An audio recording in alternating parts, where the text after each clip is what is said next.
Secondhand cannabis smoke is more harmful than secondhand tobacco smoke. That is the finding of a new study from UC Berkeley. It was conducted by a graduate student and a professor of the UC Berkeley School of Public Health. KRON 4's Rob Nesbitt talked to the pair about the study and has more about what they hope people get from their findings. The study that measured the air quality of a bong smoker's living room found that there isn't just a health concern during smoking, but that the quality of the air stays dangerous for up to 12 hours after. Hit 2 times, it just passed. From the annual 420 festival to their favorite dispensaries, marijuana enthusiasts are passionate about their smoking. UC Berkeley graduate Patton Nguyen decided to dedicate his senior honors thesis to the topic of smoking.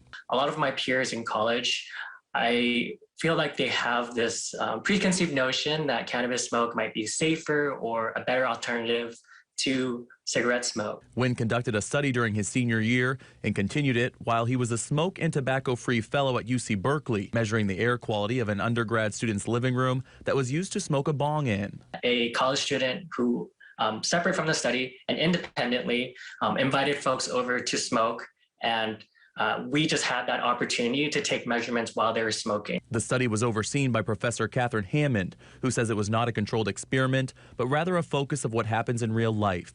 According to Hammond, an instrument was put in the student's living room to measure the particles in the air. We let it just run during the entire smoking session and for between 1 and 12 hours afterwards. The results of the study show that cannabis smoke from the bong produced 4 times the amount of air matter than smoke produced by tobacco. If you recall the orange days of the wildfires a year and a half ago, when the sky was orange, the concentrations of particles were 10 times higher than that. Hammond and Nguyen understand that their findings won't sit well with most marijuana enthusiasts, since that was also the case with cigarette smokers when the professor first studied the effects of secondhand tobacco smoke more than 30 years ago. One's right to smoke cigarettes, that's fine, just as your right to smoke a bong is fine.